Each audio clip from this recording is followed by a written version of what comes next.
Hey, we're going to take a look at some zero-turn lawn mowers here. Joel, you guys have been in the zero-turn business, well, how long now? Just a little over a year and a half. Okay, so the dealers have seen these mowers, but maybe not intimately familiar yet?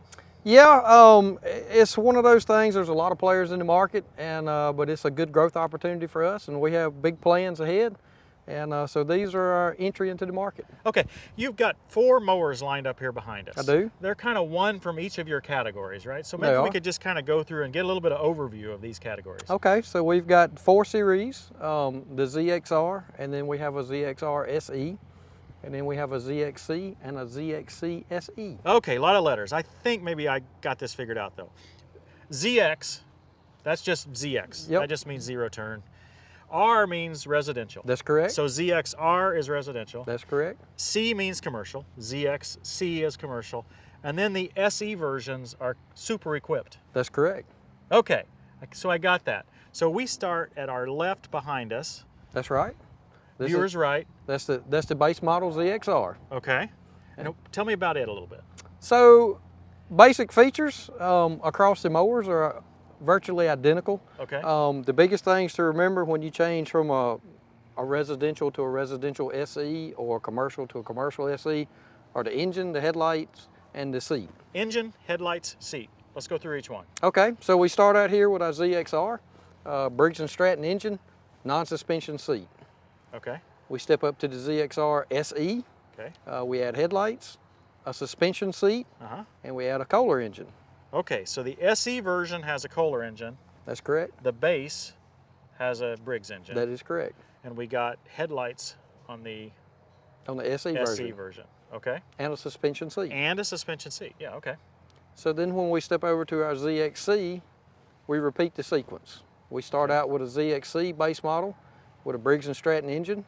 But we keep that suspension seat. We do keep the suspension seat. Okay. Then we jump into the premium version and we step up to a Kohler engine. We add the headlights again, and then we have a deluxe premium seat with a high back. Okay, so that has got extra suspension. It does have extra suspension. So we begin with no suspension. Okay. We move into the ZXR SE and the ZXC with Okay. 1.5 inches of suspension, and we finish up with the ZXC SE with 3 inches of suspension Nice and a high back. suspension and the high back. That is correct. Okay, and so it's the SE versions that get the Kohler engine. That is correct. It's the SE versions that get the headlight. That is correct. And then our suspension seats just get slightly better They do. throughout the line.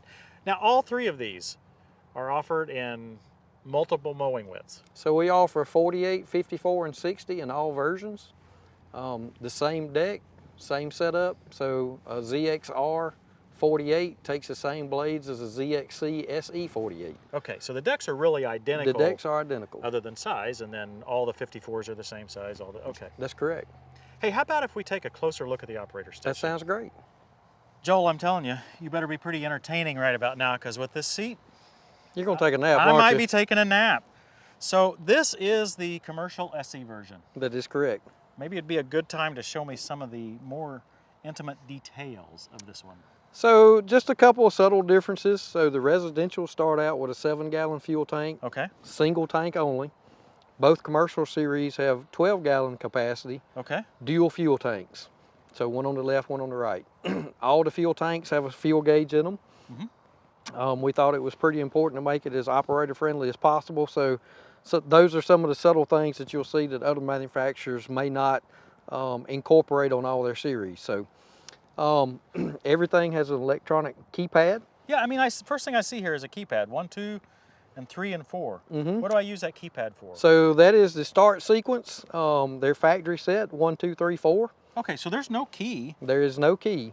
So once you type the sequence in, it also gives you a presence system, so it indicates if everything is in the safety position So and it's ready to start or not. So I see red lights You've there. got a red light. That means I need to shift these out to neutral. That is correct. Okay, now I'm ready to start. Now you have the green light, so you'd be ready to start. Okay. So incorporated in this panel, you have an hour meter. You also have a tachometer. The PTO switch is integrated. The headlight switch is integrated if it's an SE model with headlights. And so everything is incorporated into one unit.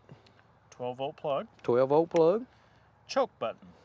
So the commercial units will have a manual choke. Residential units, depending on which engine configuration it has, may or may not have may have an automatic choke or a manual choke. Okay, throttle. Throttle. Fully retracting seat belt. Fully retracting seat belt.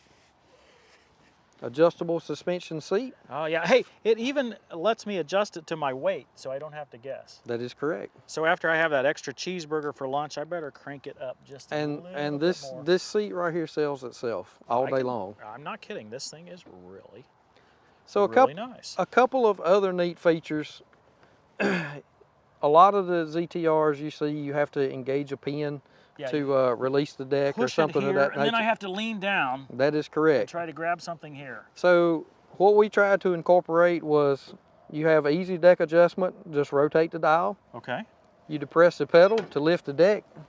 Then you have a nice deck release here. You pull up. So first I press this, then I set the height I want, right? Well, actually, if it's in the lock position, you can set it without depressing the pedal. Oh, I see. So if I set it to 4 1/4 there, then I press, then I pull up this. And then you release the deck. Let it down to mowing height.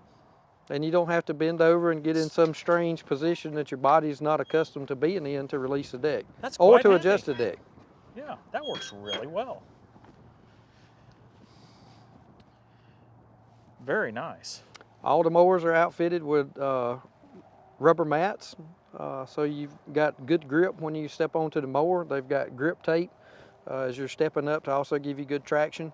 I noticed the seat has a lot of forward and aft movement. Yeah, so we tried to build this with a lot of flexibility for varying heights of operators. So there's 4 mounting positions in each frame across all the mowers. So if you're less than 5 feet, you probably want the seat in the furthest most position. And if you're 6'6", maybe you want it all the way in the rear. You know what? Talk is cheap. Let's see it mow. It will cut with anything on the market, believe it or not. Prove it.